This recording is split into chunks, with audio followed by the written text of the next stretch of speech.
Hola alumnos, en esta clase vamos a trabajar con el concepto funciones. ¿Cómo se definen las funciones? ¿Te acordás? Para ello vamos a ver un video en que define precisamente cuándo una relación es una función. Hasta ahora sé que se establece entre dos conjuntos y que a cada elemento de un conjunto le corresponde solamente uno del otro, pero no alcanzo a verlo todavía. Entonces, Maxi, que comience la función. ¿Y eso digo yo? ¡Vamos todavía, profesor! Me enteré que te iniciaste en la carrera política, así que te voy a dar un primer ejemplo que te va a resultar cercano. Argentina está dividida en 24 distritos, 23 provincias y la ciudad autónoma de Buenos Aires. En cada uno de ellos existe alguien que ejerce el gobierno. Un gobernador, en el caso de las provincias, y un jefe de gobierno, en el caso de la ciudad de Buenos Aires. Nuestra Constitución y las leyes que regulan nuestro país determinan que esta relación entre distritos y gobernantes sea una función. Ya vas a ver lo complicado que sería si no fuera una función.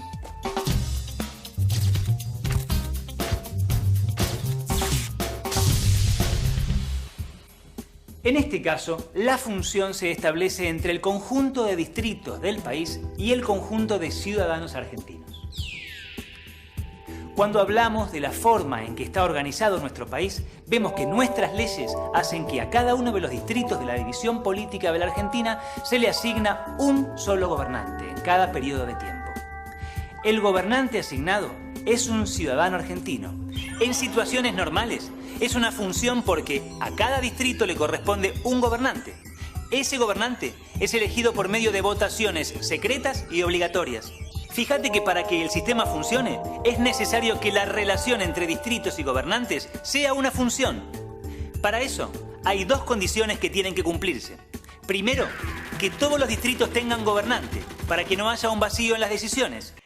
Bueno, a partir del video que hemos visto, les voy a hacer algunas preguntas que nos va a ayudar a fijar algunos conceptos acerca de funciones. Primera pregunta. ¿Cuántos elementos tiene el conjunto de salida? ¿Y cuántos elementos tiene el conjunto de llegada? ¿Tienen la misma cantidad de elementos? El conjunto de salida es más chico que el conjunto de llegada. Y sin embargo, eso es una función.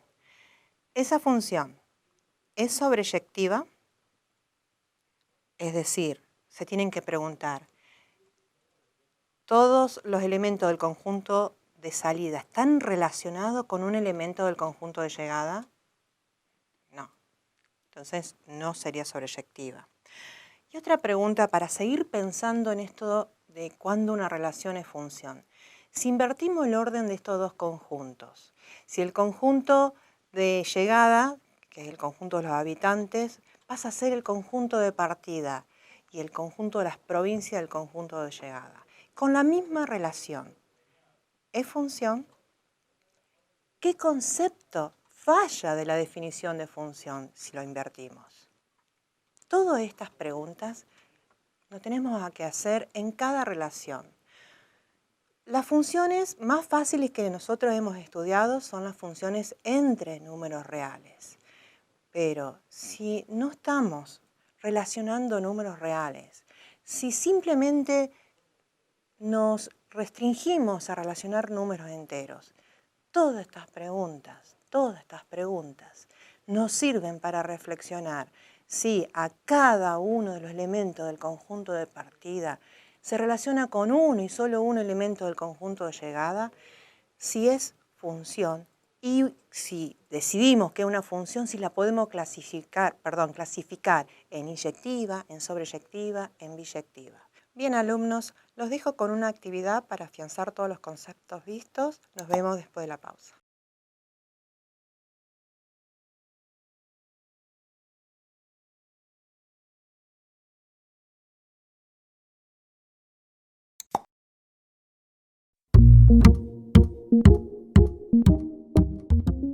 Muy bien, alumnos.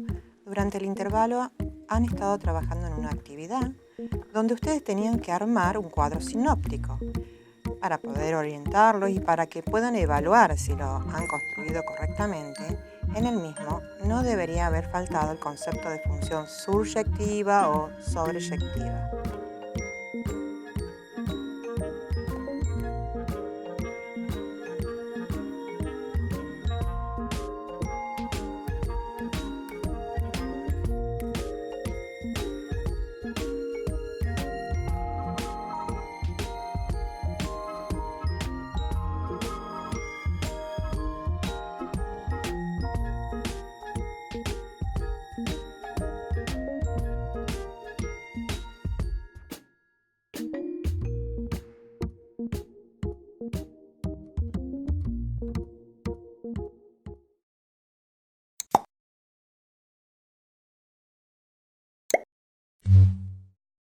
En este momento de la clase vamos a trabajar con el tema principio de las casillas o principio del palomar.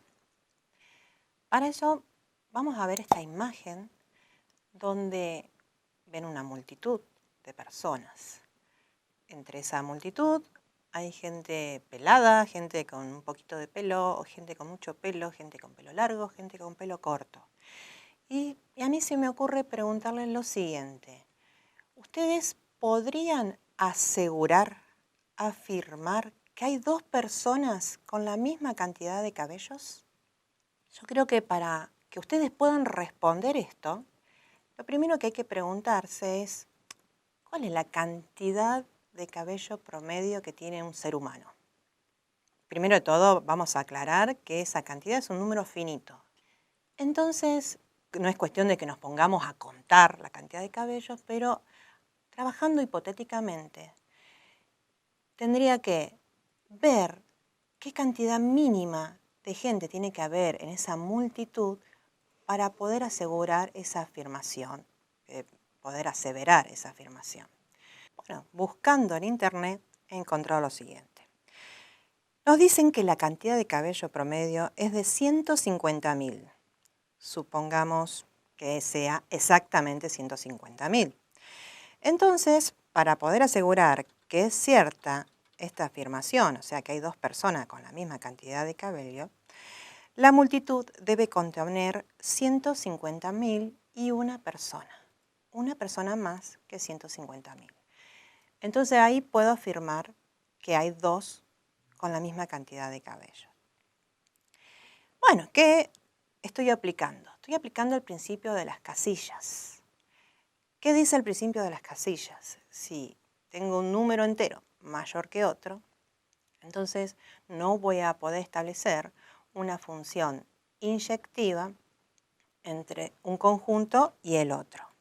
Este principio también es conocido como el principio del palomar o pichoneras, de acuerdo al país en que puedan editar el libro, y este principio no es útil para contar conjuntos o no es útil para dar una respuesta. Simplemente este principio se utiliza para decir si puedo afirmar una sentencia o no. ¿Puedo afirmar que hay dos personas con la misma cantidad de cabellos? ¿Sí o no? Para eso sirve este principio. En resumen, ¿cuándo vamos a utilizar el principio de las casillas o del palomar? Cuando podemos contar la cantidad de elementos de un conjunto y cuando hay un hecho externo que tiene cantidad de elementos mayor al número de ese conjunto. Entonces, en ese caso, cuando identificamos cuáles son las palomas y cuáles son las casillas, vamos a poder aplicar este principio. Bueno, alumnos, ahora los dejo para que resuelvan una actividad acerca del tema.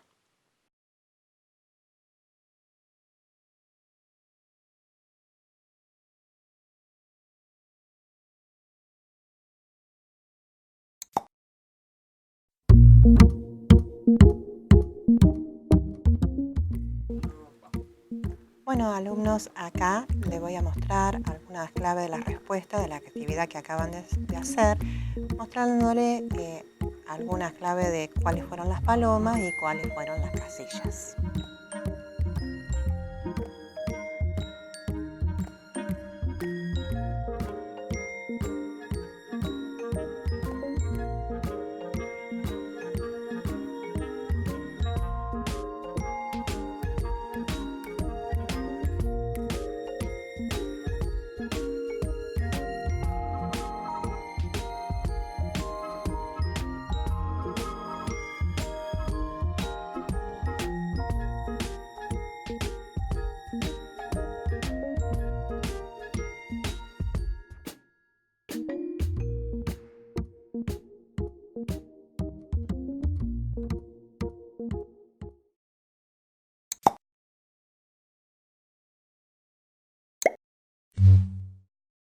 En este momento vamos a introducir el concepto permutaciones. ¿Qué son las permutaciones? Suponga que está encerrado en una habitación y que quiere salir. Y que para salir de esa habitación tiene que desconectar estos 3 cables. Hay uno amarillo, hay uno blanco, hay uno rojo. Los tiene que desconectar, pero en un orden. No tiene que ser en cualquier orden. Si usted desconecta en un orden que no es el que está establecido, va a quedar encerrado para siempre, para ponerle un poco de emoción al problema. Bien, ¿tiene opciones de salir de esta habitación? ¿Cuántas opciones tiene? ¿Qué probabilidad tiene usted de desconectar sin saber nada en orden correcto estos 3 cables? ¿Cuál desconecta primero? Este es un problema de permutaciones. Lo que primero podemos hacer es ver todas las opciones que tengo, ver todos los órdenes posibles para desconectar estos 3 cables, de ordenar estos 3 colores.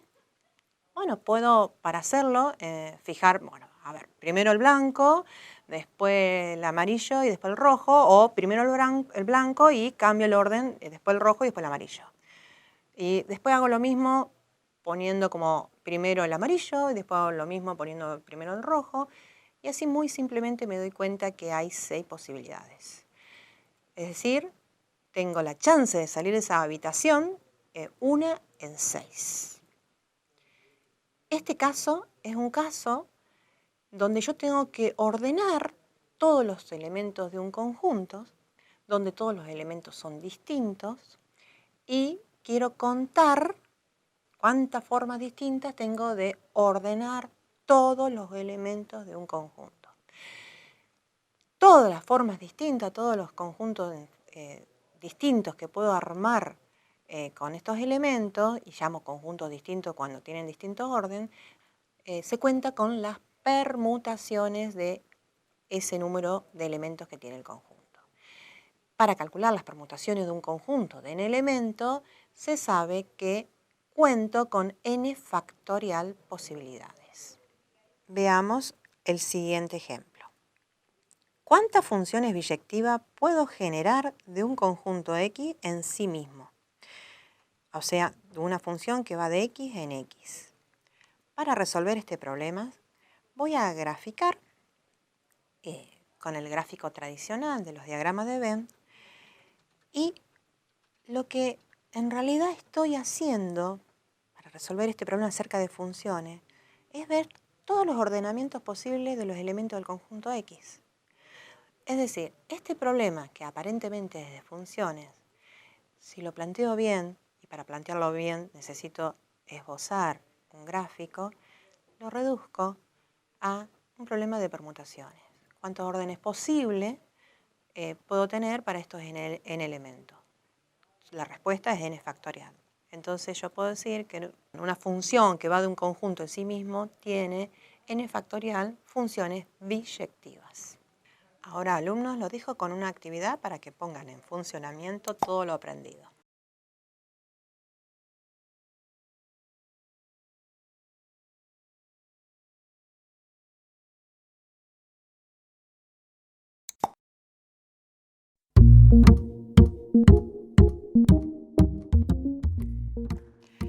Bueno, alumnos, han estado trabajando en la actividad número 3. Espero que hayan podido reconocer que el problema 2 y el problema 4 no son problemas que corresponden al tema permutación.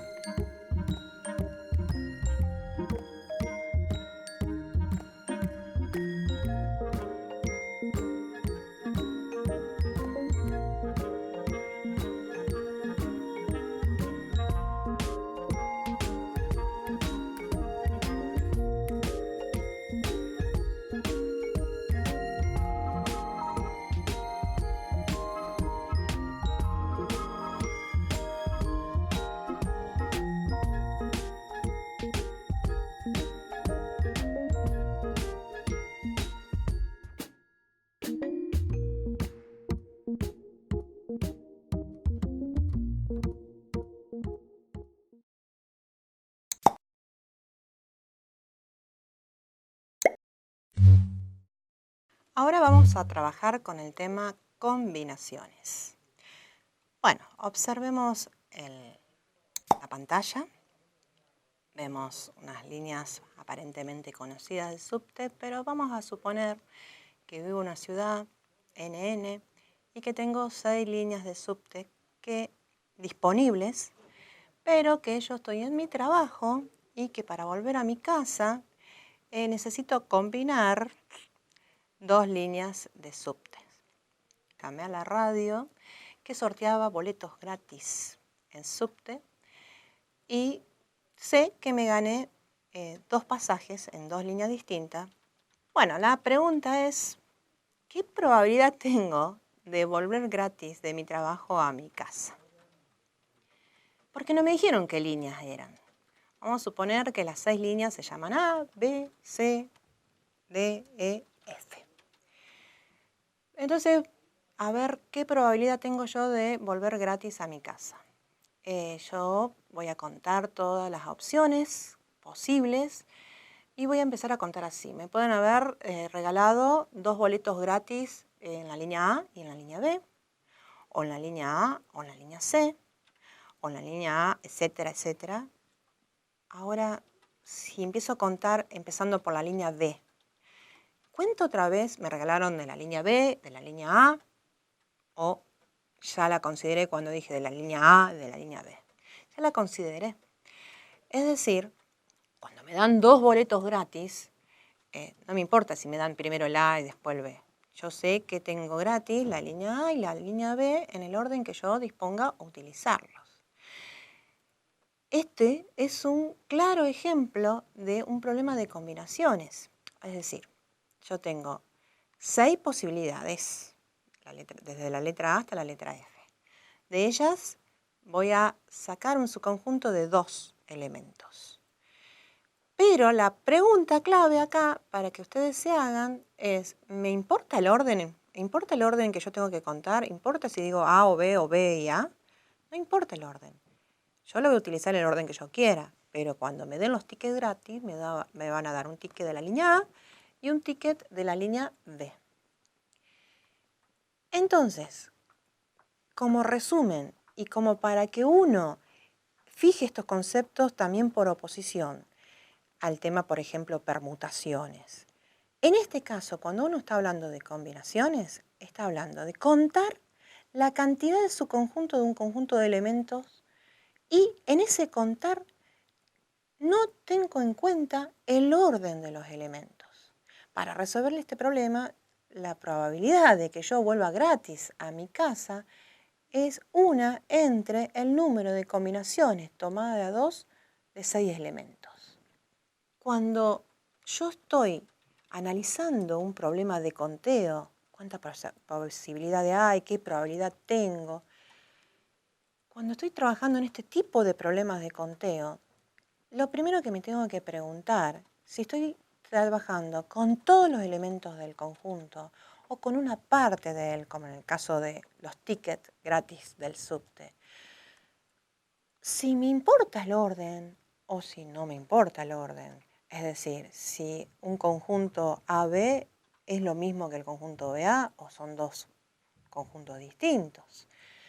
Y si los elementos son todos distintos entre sí, porque acá hay 6 líneas de subte distintas, o hay algunos elementos que se repiten o son iguales o puedo repetir, me puedo preguntar. Y si me regalan 2 tickets gratis de la línea A, bueno, todas esas consideraciones yo la voy a ver en este cuadro que sintetiza y espero que a ustedes les sirva para trabajar en cada uno de los problemas distintos que se nos puede presentar en el tema. Bien, alumnos, hemos llegado al final de esta clase donde han adquirido conocimientos que los habilitan para realizar la actividad práctica integradora.